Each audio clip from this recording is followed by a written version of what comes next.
भाजपा प्रत्याशी एवं पिछले 3 टर्म से दमन दीव के सांसद रह चुके लालूभाई पटेल ने अपनी चौथी टर्म के लिए आज बाबा बासुकीनाथ के मंदिर में जाकर पूजा अर्चना करने के पश्चात अपने चुनाव प्रचार का शुभारंभ किया।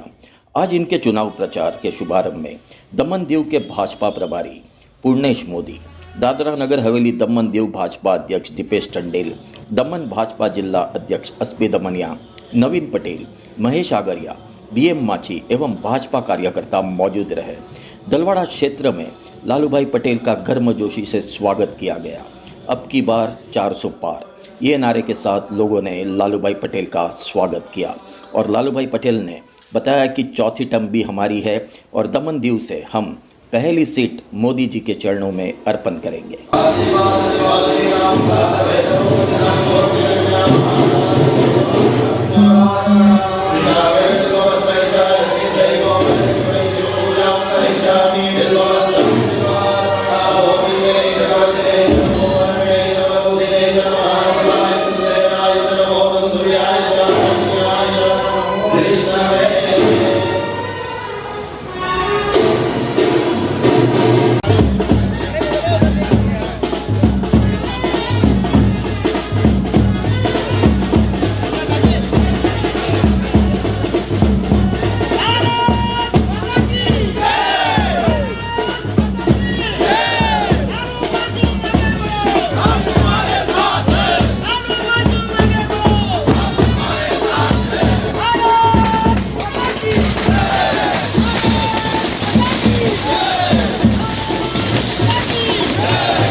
आज लालूभाई भगवान दर्शन कर प्रचार प्रसार शुरू कर रहा है।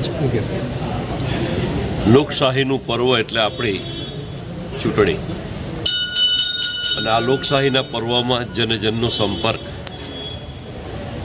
અને આ જનસંપર્કની શરૂઆત આજે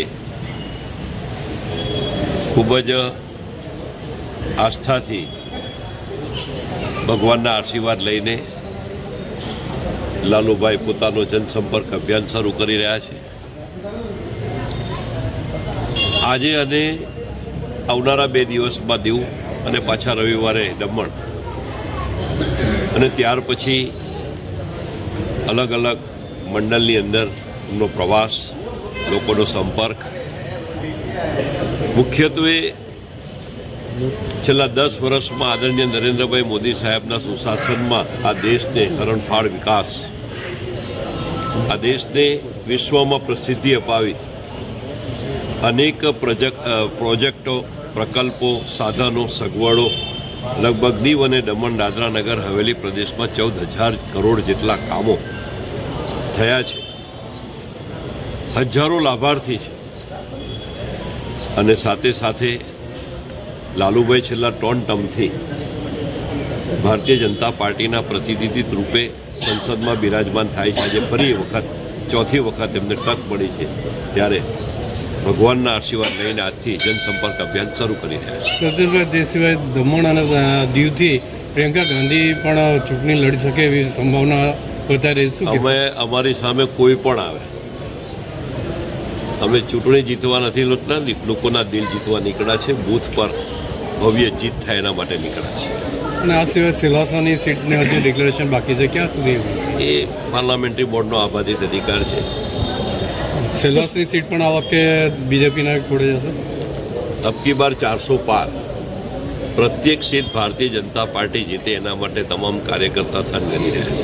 તો શું કહેશો, માત્ર 1.5 લાખ જેટલી જ વોટિંગ હોય છે, ખૂબ જ નાનો મત વિસ્તાર છે, શું રીતે રણનીતિ રહેશે અને કયા મુદ્દાઓ આ વખતે આવી રહેશે? મેં કહ્યું કે પ્રત્યેક નાગરિકોના, મતદારોના દિલ જીતવા માટે ભારતીય જનતા પાર્ટીના પ્રત્યેક કાર્યકર્તા કટિબદ્ધ છે, નીકળ્યા છે અને પ્રચંડ બહુમતીથી ભારતીય જનતા પાર્ટીના અમારા લાલુભાઈ પટેલનો વિજય થવાનો છે। ધન્યવાદ। લાલુભાઈ, આજે શ્રી ગણેશ કરી રહ્યા છો, શું કહેશો?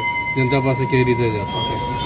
આજે શ્રી ગણેશ વાસુદેવ મંદિરમાં ભગવાનની પૂજા કરી, માતાજીનું દર્શન કર્યા, સાથે અમારા પ્રભારી શ્રીમાન પૂર્ણેશભાઈ મોદી બી અમારા બધા કાર્યકર્તા ઉપસ્થિત છે અને આજે ટિકિટ આપવામાં આવી એ દમણની જનતાને એના વિશ્વાસ પર આપવામાં આવી. ચોથી વાર ચોથી વાર ચોક્કસ બહુમતીથી સીટ કાઢીને પ્રથમ શ્રી ગણેશ કરીને નરેન્દ્રભાઈનો ખોરામાં આપી દઈશું દિલ્હીમાં. ને લોકો મન બનાવેલું કે બીજેપીને જ વોટ આપવાના, આદરણીય પ્રધાનમંત્રીને વોટ આપવાના. એટલે વિશ્વમાં નામ ઊંચું કરી નાખ્યું આપણું દેશનું દુનિયાની અંદર. ને દમણ દીવની કોઈ ગણતરી નથી. 2014 પછી આદરણીય નરેન્દ્રભાઈ મોદીના આશીર્વાદથી અહીં ખૂબ કામ કર્યા. અને પ્રશાસક શ્રી પ્રફુલભાઈ પટેલ બી ખૂબ કામ કર્યું. બધાના સહયોગથી સબકા સાથ સબકા વિકાસ લઈને અમે ચાલીને આજે ઘરે ઘરે જઈને અમે નમસ્કાર કરીશું. અને લોકો એટલા ખુશ છે કે એનો કોઈ વિષય જ નથી કે ઇસ બાર 400 પાર और ગેરંટીની ટિકિટ આપ્યા પબ્લિકને. અમારી જનતાની ટિકિટ છે. મેં તક નિમિત્ત છું. બધાના આશીર્વાદથી બધું જ કામ સરળ થઈ જશે.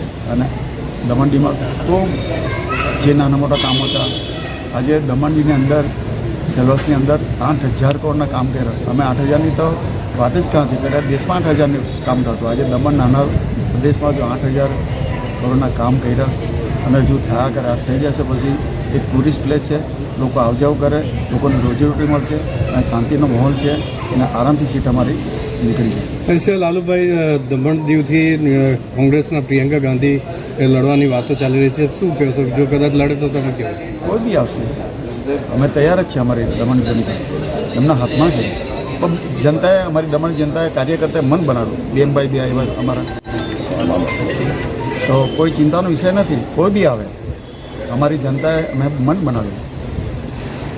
મોદી તો મુમકિન નહીં. ભાઈ, ગઈ વખતે કેટલા વોટથી જીતેલા અને આ વખતે શું લક્ષ્ય છે અને કઈ રીતે પાર પડશે? જો 2009માં 25,000 લીડ મળેલી, એ સમય અલગ હતો.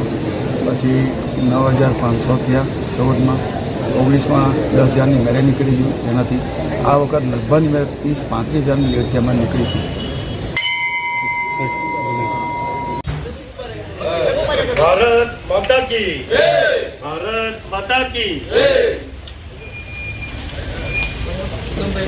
આજે લાલુભાઈએ પ્રચાર પ્રસાર શરૂ કર્યો, તમારા ગામથી શું કહેશો?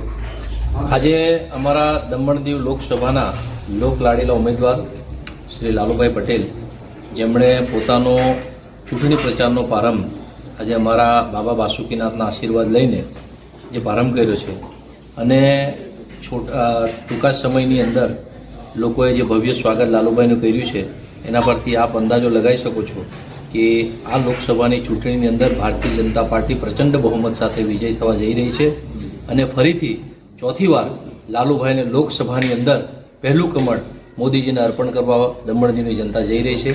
એ આપણથી સાબિત થાય છે. અને આવનાર સમયની અંદર આનાથી પણ વેગ ચૂંટણી પ્રચારનો જામશે.